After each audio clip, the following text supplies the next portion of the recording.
Hello guys, welcome back to my YouTube channel. കുറേ ദിവസം വിചാരിക്കുന്നു ചാനലിൽ ഇങ്ങനെ ഒരു വ്ളോഗൊക്കെ ഇട്ടാലോ എന്ന്. ഇതിന് മുന്നേ 2 വർഷം മുന്നേ ഞാനിങ്ങനെ വ്ളോഗൊക്കെ ഇടാറുണ്ടായിരുന്നു. പക്ഷേ കുറേ ഗ്യാപ്പ് വന്നുപോയി. പിന്നെ ഇപ്പോഴാണ് ടൈം കിട്ടുന്നത് ഇങ്ങനെ വ്ളോഗും ഷോർട്സൊക്കെ ഇടാൻ വേണ്ടിയിട്ട്. അപ്പോൾ ഞാൻ വിചാരിച്ചു ഇന്നൊരു ഈവനിങ് വ്ളോഗ് എടുക്കാം. അപ്പോൾ ഞാനിന്നൊരു ഈവനിങ് വ്ളോഗാണ്. ഉച്ച കഴിഞ്ഞാൽ പിന്നെ ഒരു ഉറക്കമൊക്കെ കഴിഞ്ഞ് എണീച്ച് ഞങ്ങൾ പിന്നെ റോഡിലേക്ക് ഇറങ്ങി മോളുമായിട്ട് കളിക്കുക കേട്ടോ ചെയ്യാറ്. മോള് മാത്രമല്ല, കുറേ കുട്ടികൾ വരും. വീടിൻ്റെ അടുത്തുള്ള കുട്ടികളൊക്കെ ഉണ്ടാവും. ഇന്ന് ആ കുട്ടികളൊന്നും കണ്ടില്ല, കാരണം പൂജവെപ്പൊക്കെ കൊണ്ട് ഓരോരുത്തർ വീട്ടിലേക്ക് കൂടാനൊക്കെ പോയിട്ടുണ്ട്. അപ്പോൾ ഇന്ന് ഏട്ടനെ നേരത്തെ വന്നതുകൊണ്ട് തന്നെ ഏട്ടനും മോൾ നല്ല കളിയിലാട്ടോ.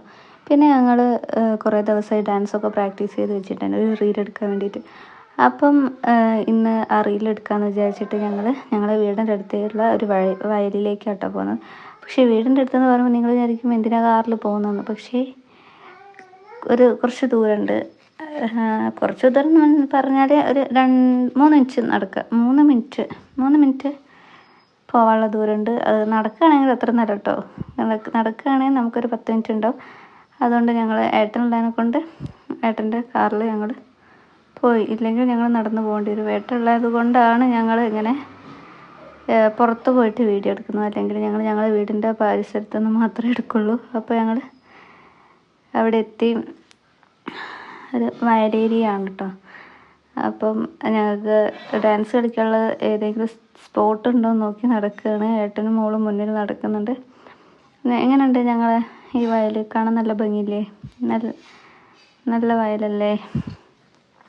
എനിക്കിഷ്ടമാണ് ഇവിടെ വന്നൊക്കെ. ഞാനിപ്പോൾ 2ാമത്തെ പ്രാവശ്യം ഇവിടെ വരുന്നത്. കാരണം ഇതിന് മുന്നേ ഓണത്തിൻ്റെ ഒരു ഫോട്ടോഷൂട്ടിന് വേണ്ടിയിട്ട് മക്കളെ ഒരു ഫോട്ടോഷൂട്ടിന് വേണ്ടി വന്നതാണ്. പിന്നെ ഇപ്പോൾ ഡാൻസിന് വേണ്ടിയിട്ട് വന്നതാട്ടോ. പിന്നെ ഞങ്ങൾ സ്പോട്ടൊക്കെ കണ്ടെത്തി. ഞങ്ങൾ പ്രാക്ടീസൊക്കെ ചെയ്ത് വെച്ചതായിരുന്നു.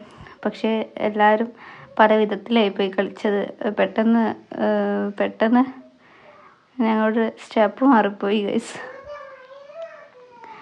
അങ്ങനെ ഞങ്ങൾ ഡാൻസൊക്കെ കറക്റ്റായി കളിച്ച് കുറച്ച് ഫോട്ടോസൊക്കെ എടുത്ത് ഞങ്ങൾ ഇറങ്ങാം കേട്ടോ. വീട്ടിലേക്ക് പോകാനുള്ള പരിപാടിയാണ്.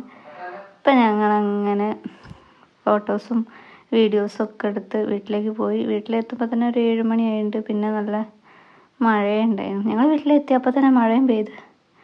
പിന്നെ ഈ ചെവിയിലുള്ള ഈ പൂവ് കണ്ടു, അത് അവിടുന്ന് ആ വയലിൽ നിന്ന് പറിച്ച് വെച്ചതാണ്. ഇപ്പോൾ ഈ വീഡിയോ കണ്ടപ്പോഴാണ് അതിൻ്റെ കാര്യം ഓർമ്മ വന്നത്. അതെവിടെ വീണു പോയെന്ന് ഞാൻ കണ്ടില്ല ഗൈസ്. പിന്നെ ചായയൊക്കെ ഉണ്ടാക്കി ഞങ്ങളിതാ ഏട്ടൻ ജോലി കഴിഞ്ഞ് വരുന്ന സമയത്ത് പപ്സ് കൊണ്ടുവന്നിട്ടുണ്ടായിരുന്നു. അപ്പോൾ ഞങ്ങൾ പപ്സും ചായയൊക്കെ കുടിച്ച് പിന്നെ ഉച്ചയ്ക്ക് ഏട്ടനോട് ഞാൻ വിളിച്ച് പറഞ്ഞിട്ടുണ്ടായിരുന്നു എനിക്ക് പെട്ടെന്ന് ബിരിയാണി തിന്നാനൊരു കൊതി. അപ്പോൾ ഏട്ടനോട് ഞാൻ പറഞ്ഞു എനിക്ക് ബിരിയാണി തിന്നാനൊരു കൊതി ഉണ്ടെന്ന്. അപ്പം ബിരിയാണി തിന്നാൻ മാത്രം പോലെ സ്വന്തം ഉണ്ടാക്കി തിന്നണം, അല്ലെങ്കിൽ വാങ്ങിക്കാറാണ്. അപ്പം ഞാൻ ബിരിയാണി ഉണ്ടാക്കാൻ വലിയ എക്സ്പേർട്ടൊന്നുമല്ല, യൂട്യൂബ് നോക്കിയിട്ട് ഉണ്ടാക്കുക. ഓണത്തിനൊക്കെ ഞാൻ യൂട്യൂബ് നോക്കിയിട്ടാണ് ഉണ്ടാക്കിയത്. അപ്പോൾ ഇന്ന് എന്താണെന്ന് അറിയില്ല, ഇന്ന് ഞാൻ യൂട്യൂബ് ഒന്നും നോക്കാതെ സ്വന്തമായിട്ട് ഉണ്ടാക്കി. ഈ യൂട്യൂബ് നോക്കി ഉണ്ടാക്കി ഇപ്പോൾ കുറച്ച് പഠിച്ച്. അതുകൊണ്ട് ഞാൻ ഇന്ന് ഉണ്ടാക്കിയത് യൂട്യൂബ് നോക്കാതെ സ്വന്തമായിട്ടാണ് കേട്ടോ. അങ്ങനെ വലിയ ടേസ്റ്റൊന്നും ഉണ്ടാവില്ല. എനിക്ക് വലിയ ടേസ്റ്റൊന്നും തോന്നിയില്ല. ഏട്ടന് ഭയങ്കര ഇഷ്ടമാണ് ഞാൻ ഉണ്ടാക്കുന്ന ബിരിയാണി. ഏട്ടന് മാത്രമല്ല അമ്മയ്ക്കും ഭയങ്കര ഇഷ്ടമാണ്. പക്ഷേ ഇതുവരെ ഞാൻ ഉണ്ടാക്കിയ ബിരിയാണി എനിക്ക് ഇഷ്ടപ്പെട്ടില്ല. എന്താണെന്ന് എനിക്കറിയില്ല ഗൈസ്. അപ്പോൾ ഇതാ എൻ്റെ ചിക്കനൊക്കെ നല്ല വെന്തുണ്ട്. എൻ്റെ ബിരിയാണി റൈസൊക്കെ ആയിട്ടുണ്ട്. അങ്ങനെ ഇതൊക്കെ ആയി വരുമ്പോൾ ഞാൻ 8 മണിയാകുമ്പോൾ തുടങ്ങിയത് ഉണ്ടാക്കാൻ. ഇത് ഉണ്ടാക്കി വരുമ്പോഴത്തേക്ക് 10 മണിയുണ്ട് ഗൈസ്. എന്താണെന്നറിയില്ല, ഞാൻ കുറച്ച് ലേറ്റായിട്ട് ഞാൻ എന്ത് പണി എടുക്കുകയാണെങ്കിലും കുറച്ച് ലേറ്റാവും. സമയമെടുത്താണ് ചെയ്യുക. അങ്ങനെ ഞങ്ങൾ ബിരിയാണിയൊക്കെ കഴിച്ച് രാത്രിയായാലും എനിക്ക് ഇങ്ങനെ ഒരു പരിപാടി ഉണ്ട് ഗൈസ്. മുടിയൊക്കെ കെട്ടി ഇങ്ങനെ മിററിൽ നോക്കിയിട്ട് കുറച്ച് കോപ്രായങ്ങളൊക്കെ കളിക്കും. അത് കളിച്ചൊക്കെ കഴിഞ്ഞാൽ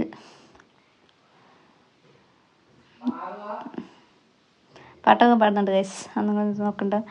നിങ്ങൾക്കുണ്ടോ ഇങ്ങനത്തെ ഭർത്താക്കന്മാർ? തലയിൽ മുകളിലൊക്കെ വിക്സ് വരട്ടി കിടക്കുന്ന ഭർത്താക്കന്മാരുണ്ടെങ്കിൽ കമൻറ്റ് ചെയ്യൂ കേട്ടോ.